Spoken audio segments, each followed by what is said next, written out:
The competition continues on Great British Menu, and this week 3 of Northern Ireland's finest chefs, Chris Fearn, Chris Bell and Brian McCann, are fighting for the chance to cook at the ultimate street party. In the starters round, new boy Chris Fearn stormed into the lead, Didn't expect to have all of it.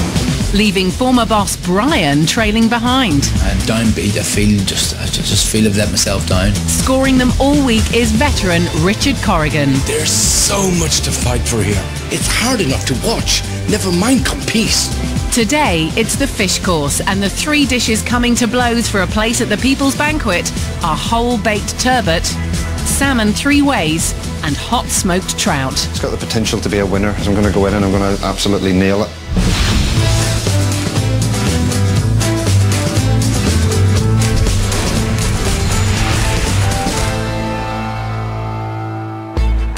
This year's competitors are out to create stunning sharing platters, dishes that will cause a stir at our lavish street party, the People's Banquet. It's been a real challenge. You know, I think everybody's out of their comfort zone. I think there could be big names red-faced this year. Each chef has been seeking out local heroes from their community who work tirelessly bringing people together through food. Be honest with me and tell me what you think. Great party food, very Moorish. And success in this year's competition is more personal than ever, as the winning chefs will get the chance to invite the people they've met to the banquet. I'd like you to come. Would you come? Oh, thank you very much. That would be fantastic. It would be amazing for me to get my final dish on the banquet and represent the people who've tried so hard to bring the community together. Today, it's the fish course, and the chefs will have to dig deep, as it's former champion Richard Corrigan's favourite. I am looking for something spectacular. That taste of the sea, that really feels inspiring.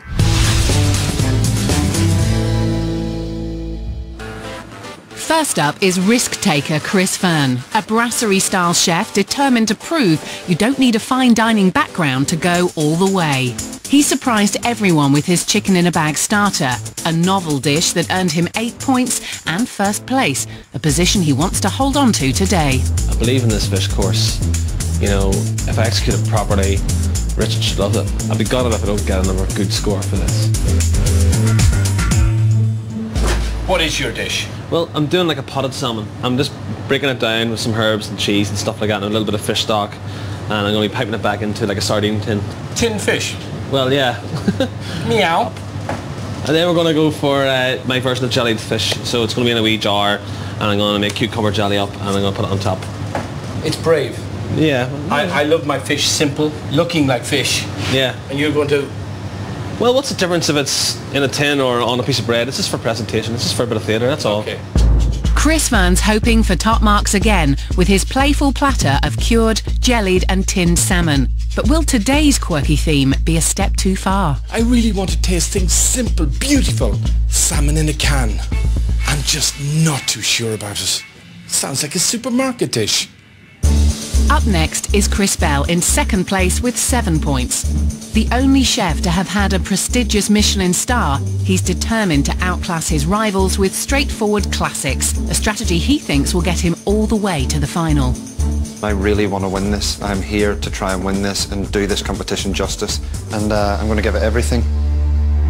Tell me about what have we here? Bit of a take on a classic, bit of trout. Wow. Going to take it off the bone, smoke it. And what have we here then? Going to make some champ. Spring onions, potatoes. Spring onion potato cakes, little like little fudge. Going to make a horseradish and watercress sauce. Oh, and what about the menu? You know what I mean? Food to share? Yeah. I mean, are you confident about all this? Yeah, I am. I mean, I'm going to serve the side of fish whole. It's going to be on almost a cake stand with a glass cloche. The theatre, going to blow the smoke under the glass cloche. Oh, the great chef thing of smoke. Yeah. Chris Bell's looking to wow with hot smoked trout with champ cakes, samphire and horseradish sauce, a chefy dish that needs precision cooking. I really hope Chris Bell's dish, you know, has that lightly smoked edge, you know, still moist, it's succulent, slightly undercooked. Because trout overcooked is just not fun. Finally, it's returning contender Brian McCann, a Belfast heavyweight determined to make it through to the judges this year. He came last yesterday with a disappointing 4 points for his overcooked glazed ham, a schoolboy error he can't afford to repeat today. What happens in this course can make or break the competition for me. I'm not here to make up the numbers. I want to get to the final banquet. So Brian, what are we cooking today? A whole roasted turbot. I'm going to do like a coronation garnish, but the spice I'm going to use is Raza Hanout. So it's very aromatic, with some nice herbs, some lemon. You've just gone from overcooking the ham. Are you confident getting about this right? I need to get this right. I really need to get this right. I'm going to rock this dish. And is this dish right for a people's banquet? That is a stunning piece of fish. Look at it. If this came out, it is a wow factor. Brian thinks his show-stopping whole-baked turbot with coronation dressing is the perfect food to share. But it's a simple dish with no room for error. He's under real pressure. Brian failed the last dish because that ham was so overcooked. Let's hope he doesn't do the same with the fish dish. Cooking underway, all three chefs spring into action. They're all desperate to cook at the People's Banquet. And for Brian and Chris Bell, that means knocking a cocky Chris Fern off the top spot. You hot on my heels, trying to catch up here? Got to do it today, going into tomorrow, like. Bit of confidence in this dish, you know. How about you, Brian? How you getting on? Nervous. After the first course, this is my chance. I need to get back on track. So there's no room for error. There certainly isn't, as Richard is watching their every move. He'll be scoring each dish on taste, execution and whether it's good to share. And Richard's a formidable fish expert, having served this course at the British Embassy banquet in Paris. To me, preparing and serving fish, it is best to think simple. Simple, simple, simple. Can the chefs come up with something to share? Something to pass around, but tasting magnificent. But far from keeping it simple, Chris Fern's serving his salmon in 3 elaborate ways. A far cry from the hearty, straightforward food he serves at his restaurant. So how many types of salmon are you doing again, Chris? About 6? No, it's just 3, mate. 3 and 2 different types of bread. It's something one-time Michelin star holder Chris Bell expects from a fancy French restaurant, not his less experienced rival, and he can't resist a quick dig. Do you sit out the back garden and eat acetate salmon all summer, right? I do, and caviar and foie gras, sandwiches. Brian was once Chris Fern's boss, so knows what he's capable of, and is keeping a close eye on him. He's serving roast turbot on the bone, a simple dish, but with its own pitfalls. Turbot is notoriously difficult just to cook perfect. If he leaves it too long in the oven, it will be wrecked. It will be a disaster. Can he really put that discipline into getting that cooked right? He failed with the ham. Chris Bell's preparing a whole fish too, rainbow trout. He's deboning it before it goes to the table, a meticulous job. Typical of his Michelin-style cooking, and one Brian's hoping he might slip up on. When a fish comes out and it's off the bone, you expect to have no bones. There's no room for error. And bones aren't Chris Bell's only potential hazard. He's going to hot smoke his trout over wood chips later, an ambitious technique that has Richard worried. Chris Bell needs to be really careful. Over smoked trout is just not nice. It's not appealing. And Chris Bell's methods aren't the only ones to have caught Richard's eye. Chris Fern's making soda bread to go with smoked, tinned and jellied salmon, and is cooking his fish in a unique way. The first time I've seen J. Clark used as a little poaching... Looks like a Christmas cracker over there. And his cooking techniques aren't the only thing being called into question. His tin can presentation is under fire too. What about them wee cans you've got there? They look a bit sharp, are they? Or are they all right? Yeah, Chris, I've got a big caution sign in the bottom of it. Aye. Yeah. Handle with care. Excellent. He's determined to put everything into a tin. I really hope I can taste the fish. I really hope I can just say, ooh, that's salmon, not just some soft salmon paste. But Chris Fern doesn't think he has anything to lose. He knows he's the underdog, so he's going all out with a high-risk strategy, creating quirky, interactive dishes that sum up what he thinks food and eating should be all about. It's like drinking. You can't drink by yourself. It's better drinking with people. It's like eating. Eating with people, it's more fun, it's more theatre, everything. Nice conversation, it's brilliant.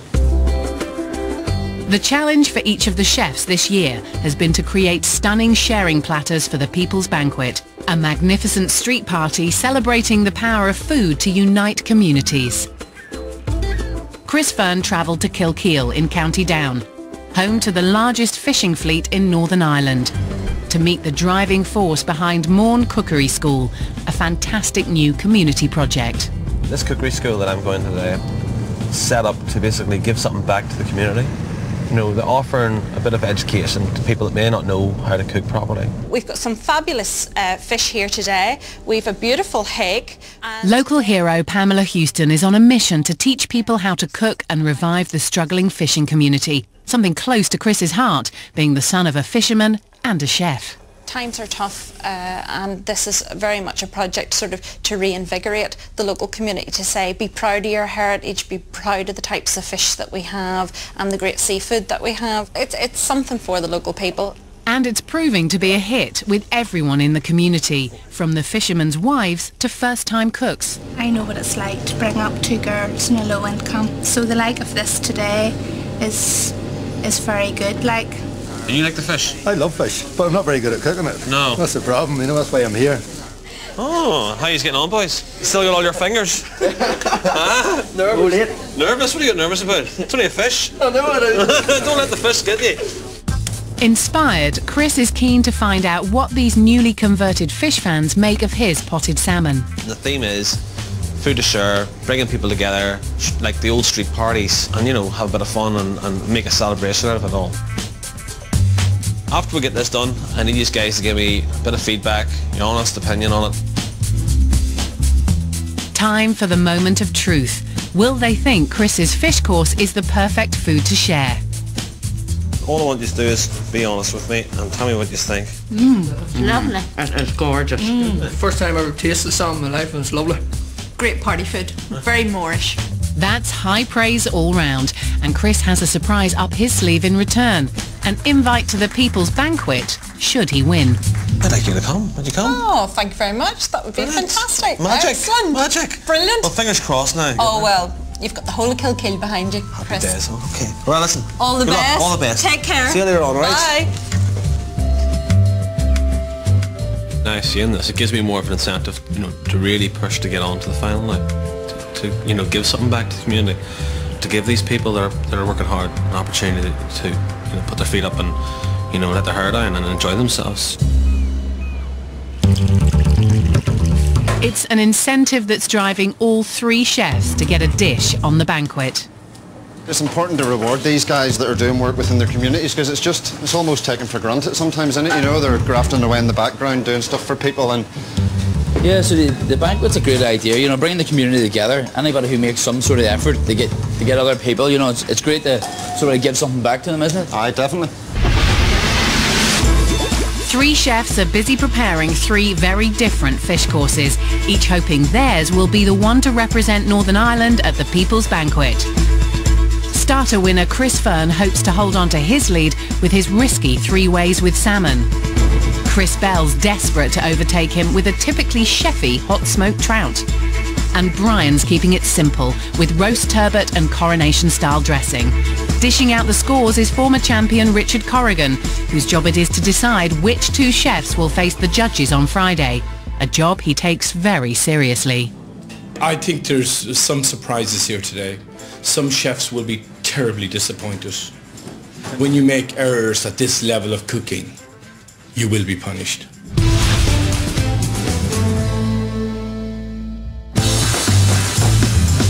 With one course under their belts and Richard's verdict looming, all three chefs are desperate to impress. Chris Fearn's juggling lots of different elements for his complicated celebration of preserved salmon. Chris Bell's flat out frying champ cakes to serve alongside his hot smoked trout.